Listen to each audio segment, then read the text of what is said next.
बिहार में smart meter के नाम पे गरीबों को लूटा जा रहा है। जो बीजेपी जेडीयू की जो सरकार है वो सबसे पहले भूमिहीनों को 5-5 डिसमिल जमीन दे, उसके बाद भूमि सर्वे कराए। तारीफ करते हैं सिर्फ वही लोग आ रहे हैं, लेकिन चंद्रशेखर आजाद नाम ही एक ब्रांड है। अब जानते होंगे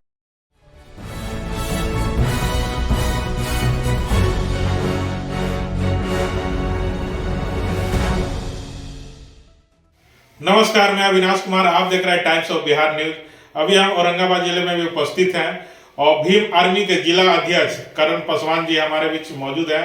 सीधे उनसे हम जुड़ते हैं और बातचीत करते हैं। लेकिन जानने से पहले आपको एक बात बता देना चाहता हूं कि नगीना के जो सांसद, हमारे गरीबों का जो मसीहा चंद्रशेखर आजाद जी, उनका 8 तारीख का आगमन होने वाला है पटना में, बिहार में। और बिहार में आगमन होने वाला, इसको लेकर औरंगाबाद जिला में क्या तैयारियां चल रही है जिला अध्यक्ष की ओर से, तो सीधे हम जुड़ते हैं, उनसे बातचीत करते हैं और कुछ जानने का प्रयास करते हैं। टाइम्स ऑफ बिहार में आपका बहुत बहुत स्वागत है सर। जी, आपको भी बहुत बहुत धन्यवाद। आपका शुभ नाम सर? जी, मेरा नाम करण पासवान है और मैं भीम आर्मी का जिला अध्यक्ष हूँ औरंगाबाद से। तो सवाल ये है सर जी कि जो पटना में आ रहे हैं, समझे, तो उनको लेकर क्या तैयारियां चल रही है, इसके बारे में बताइए। देखिए, तैयारी तो जोर शोर से चल रही है और मेरे ही जिला में ही नहीं, पूरे बिहार में। क्योंकि सांसद बनने के बाद, माननीय बनने के बाद पहली बार हम सबों के नेता, हमारे मार्गदर्शक, बहुजनों के आन बान शान, नगीना सांसद बड़े भाई चंद्रशेखर आजाद जी का आगमन मिलर हाई स्कूल पटना में 8 दिसंबर को होने वाला है। तो सांसद बनने के बाद पहली बार हमारे नेता आ रहे हैं, तो जाहिर सी बात है कि हम सभी कार्यकर्ताओं में, हम सभी भीम आर्मी और आजाद समाज पार्टी के समर्थकों में काफ़ी उत्साह है। और हमें आशा ही नहीं, पूर्ण विश्वास है कि पूरे बिहार के कोने कोने से लोग वहाँ पे अधिक से अधिक संख्या में पहुँचेंगे। और मेरे जिला में लगभग हम लोग अभी 5 से 6 बस का व्यवस्था इंतजाम किए हैं हमारे सारे पदाधिकारी मिलकर। तो हम लोग 5-6 बस से भी जाएंगे और 2-3 4 व्हीलर का भी व्यवस्था है, और कुछ साथी लोग तो बाई ट्रेन भी जाएंगे। तो जो हम लोग का जो तैयारी है वो लगभग पूरा हो चुका है।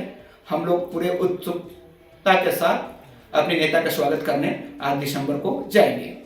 एक सवाल है सर जी, संविधान महारैली जो रखा गया है नाम, ठीक है, इसको लेकर मुख्य उद्देश्य क्या है, इसके बारे में बताइए। देखिए, उसका मुख्य उद्देश्य है कि बिहार में कुछ दिन पहले होमगार्डों का बहाली हुई थी, बिहार सरकार ने कराया था। और जो परीक्षार्थी थे वो सभी फॉर्मेट में उत्तीर्ण हुए हैं, पास में हैं, लेकिन उसके बावजूद भी जो बिहार सरकार है उन लोगों को योगदान नहीं दे रही है। मतलब अभी वो लोग को कहीं पे ड्यूटी नहीं दिया है। तो मेन मुद्दा है, क्योंकि एक तो बिहार में ही नहीं पूरे देश में बेरोजगारी है, और अगर आप नौकरी देते भी हैं तो योगदान नहीं देते हैं। तो पहला मुद्दा है। दूसरा ये मुद्दा है कि बिहार में स्मार्ट मीटर के नाम पे गरीबों को लूटा जा रहा है। तो बिहार में सरकार तत्काल स्मार्ट मीटर पे रोक लगाए। तीसरा का मुख्य मुद्दा है कि बिहार में आए दिन दलितों, मुस्लिमों के ऊपर जो जुल्म अत्याचार हो रहा है, मुस्लिमों को मोम ब्लीचिंग के नाम पे हत्या कर दिया जा रहा है, दलितों को हत्या कर दिया जा रहा है, महिलाएं सुरक्षित नहीं है, उसको लेकर। तीसरा का मेन मुद्दा है कि जमीन सर्वे। नीतीश सरकार ने कहा था कि जब सरकार में नहीं आया तो उससे पहले उन्होंने ऐलान किया था कि हम भूमिहीनों को 5 डिसमिल जमीन देंगे, लेकिन सरकार ने 5 डिसमिल जमीन नहीं दिया। तो हम लोगों को कहना है कि नीतीश जी, आपने तो खुद ये वादा किया था कि हम भूमिहीनों को 5 डिसमिल जमीन देंगे, और उससे पहले आप जमीन सर्वे करवा रहे हैं। जब आप सर्वे करवा लेंगे तो आप तो भूमिहीनों को देंगे नहीं, इसलिए इस पर भी तत्काल रोक लगाया जाए। सबसे पहले जो दलित, मुस्लिम, अल्पसंख्यक, ओबीसी, अति पिछड़ा जो लोग हैं, जो भूमिहीन हैं, उनको सबसे पहले, जो यहाँ जो गठबंधन की जो सरकार है, जो अलायंस, जो बीजेपी जेडीयू की जो सरकार है, वो सबसे पहले भूमिहीनों को 5 डिसमिल जमीन दे, उसके बाद भूमि सर्वे कराए, अन्यथा तत्काल इस पर रोक लगाए।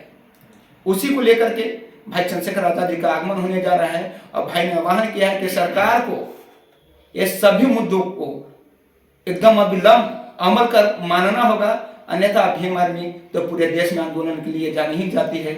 और अब तो हम लोग उत्तर प्रदेश में पांव फैला ही चुके हैं, तो बिहार में भी अब हम लोग का तैयारी चल रहा है। सरकार ये जो हमारे जो मुख्य 5 मुद्दे हैं, सभी को तत्काल माने, अन्यथा चंद्रशेखर आजाद जी आ ही रहे हैं हमारे नेता, उनके एक आह्वान पे हम लोग फिर बिहार को बंद करने का काम करेंगे, सरकार को घुटने टेकाने का काम करेंगे और जो हमारे जो मुख्य मुद्दे हैं उनको मनवाने का हम लोग आंदोलन तरीके से हम लोग मनवाने का काम करेंगे।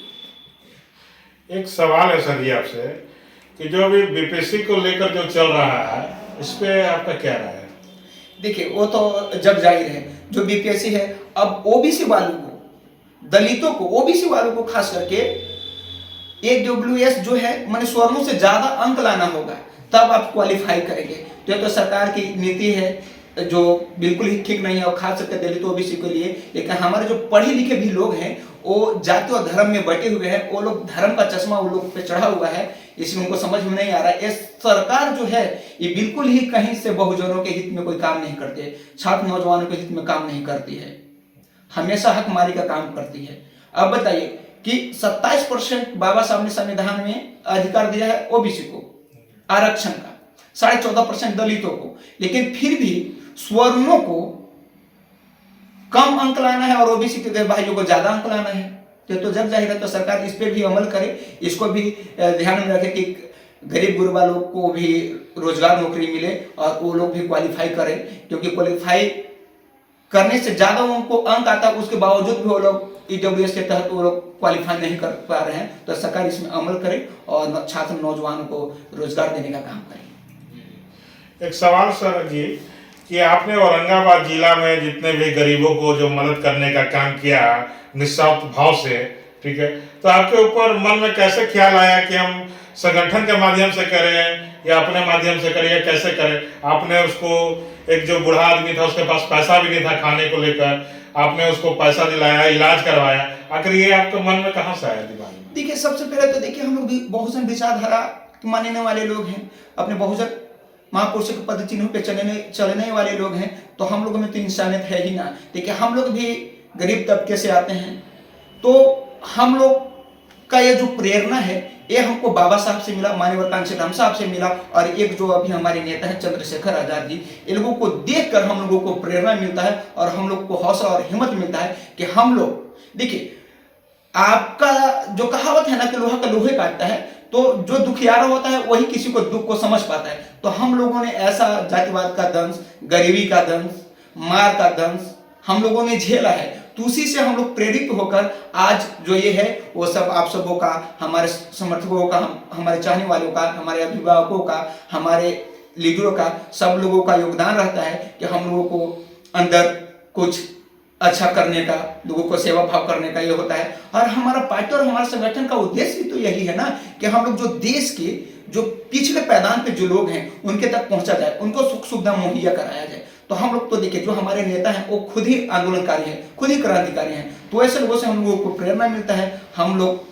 गरीबों गुरबों को मदद करते ही रहते हैं, और आप सभी लोग भली भांति जानते ही हैं कि हम लोगों ने कई एक बार यहाँ पे प्रशासन को, सरकार को भी घेरने का काम किया, और अपने लोगों को हक अधिकार दिलाने के लिए हम लोग निरंतर प्रयास करते ही रहते हैं, और मेरा प्रयास जारी रहेगा। जब तक हम लोगों के रगों में खून है, जब तक एक एक कतरा खून रहेगा, तब तक हम लोग अपने संविधान की रक्षा के लिए, अपने लोगों के हक अधिकार की रक्षा के लिए सदैव तत्पर रहेंगे, हमेशा लड़ते ही रहेंगे, वो अपने लोगों को हक अधिकार न्याय दिलाने का काम करते ही रहेंगे। और एक सवाल है सर जी कि जब वो सांसद महोदय जी जब आ रहे हैं पटना में, ठीक है, उनको लेकर क्या और भी कुछ लोग आ रहे हैं, इसके बारे में बताइए। हाँ देखिए, उनको लेकर जो ऐसा नहीं है कि मतलब जो भीम आर्मी आजाद समाज पार्टी से जो ताल्लुक रखते हैं सिर्फ वही लोग आ रहे हैं। देखिए चंद्रशेखर आजाद नाम ही एक ब्रांड है। आप जानते होंगे कि कुछ दिन पहले माननीय हमारे नेता चंद्रशेखर आजाद जी का टाइम ऑफ मैगजीन में भी नाम आया था। तो चंद्रशेखर आजाद मतलब युवाओं का प्रेरणा स्रोत है, उनसे इंस्पायर होकर बहुत से ऐसे लोग हैं और जो मिलने आते हैं, जनप्रतिनिधि हैं, पत्रकार हैं, डॉक्टर्स हैं, इंजीनियर्स हैं, बहुत ऐसे लोग हैं, बेरोजगार हैं, युवा साथी हैं, चाहे वो किसी भी जाति, किसी भी धर्म, किसी भी तबके के लोग हों। तो बहुत लोग अब चंद्रशेखर आजाद से, देखिए अब जाति धर्म में लोग सरकार बांटना चाहती है, देखो, लेकिन लोग को अब चाहिए रोजगार, लोग को चाहिए शिक्षा और स्वास्थ्य। तो चंद्रशेखर आजाद जी ने जिस मुद्दे से वो सांसद बने और पार्लियामेंट में भी वही सब मुद्दे को उन्होंने उठाने का काम किया, तो चंद्रशेखर भाई से मिलने, उनको देखने तो लाखों लोग सम्मिलित होंगे ही पटना में। वहाँ हम तो आपको भी कहते हैं कि आप लोग भी पत्रकार साथी हैं, आपका भी और साथी लोग हैं पटना में भी, तो आप लोग भी सब लोग चले और वहाँ का न्यूज कवर करें और वहाँ का हुजूम देखें कि चंद्रशेखर आज़ाद एक नाम नहीं, एक ब्रांड है, युवाओं का चहेता है। तो सभी लोग, सभी तबके के लोग वहाँ पे पहुँचेंगे और जो भी आपके न्यूज चैनल के माध्यम से देख रहे हैं, हम उन सभी साथी से भी आह्वान करते हैं, अपील करते हैं कि सभी साथी अधिक से अधिक संख्या में चले और जो 8 दिसंबर के मिलर हाई स्कूल पटना में जो कार्यक्रम होने वाला है समाधान महारैली, उसको सफल बनाएं और चंद्रशेखर भाई को सुने और अमल करें। हमारे चैनल में जुड़ने के लिए आपको बहुत बहुत जी, धन्यवाद। आपको भी बहुत बहुत धन्यवाद और आपके इस न्यूज चैनल के माध्यम से जितने भी सभी साथी लोग देख रहे हैं उन सबों को भी धन्यवाद, आभार। जय भीम, जय भारत, जय संविधान। आर्मी के एक और सदस्य हमारे साथ जुड़ चुके हैं, सीधे उनसे भी बातचीत करते हैं। टाइम्स ऑफ बिहार न्यूज में आपका बहुत बहुत स्वागत है सर जी। आपको सर भी बहुत बहुत धन्यवाद। शुभ नाम क्या हुआ सर? शुभ नाम मेरा एमडी एजाज आलम। और एक सवाल है सर जी आपसे कि पटना में जो सांसद महोदय जी जो आ रहे हैं औरंगाबाद जिला का तरफ से क्या तैयारियां की गई आप लोगों को, ये बताइए। पटना में जो हमारे बड़े भाई चंद्रशेखर आजाद जी आ रहे हैं, तो हम लोग जिला में बहुत हर प्रखंड में, हर क्षेत्र में जैसे प्रखंड अध्यक्ष हैं सभी को हम लोग मैंने तैयारी बहुत अच्छा चल रहा है। और हम लोग 6-7 बस यहाँ से हमारे औरंगाबाद जिला से 8 तारीख को सुबह 6 बजे यहाँ से खुलेगी रमेश चौक से। तो इसमें सबसे बड़ी चीज़ है कि हमारे जितना भी बहुजनों के समाज को, हमारे दलित मुस्लिम सभी लोग जो हैं इसमें ज़्यादा से ज़्यादा संख्या में पटना पहुंचकर भाग ले। कितना लोगों का भीड़ होने की संभावना है सर जी? वहाँ पास बहुत लगभग 4-4.5 लाख संभावना है सर। पूरे बिहार से लोग जाएंगे, ये हमारे बड़े भाई चंद्रशेखर आजाद जी आ रहे हैं। अब बगल में पड़ोसी राज्य है सर झारखंड, तो वहाँ से भी कुछ आने का संभावना है या नहीं? वहाँ से भी लगभग हमारे बिहार झारखंड तो बॉर्डर पर ही है, तो वहाँ से भी लगभग संभावना है, लोगों बहुत पहुँचेंगे। चलिए, जैसा आप सुन रहे हैं, देख रहे हैं, भीम आर्मी के उपाध्यक्ष जी जैसा बताए हैं कि 4.5 लाख आने का लोगों का संभावना है, वहाँ पर भीड़ होने का संभावना है, और झारखंड से लेकर बिहार तक। तो ये अनुमान एक बताया, लेकिन कितना भीड़ होगा ये कोई अंदाजा नहीं है।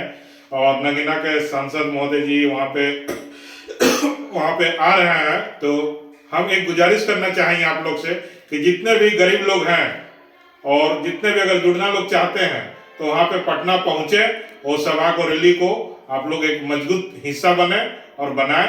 इस चैनल में जुड़ने के लिए आपको बहुत बहुत धन्यवाद।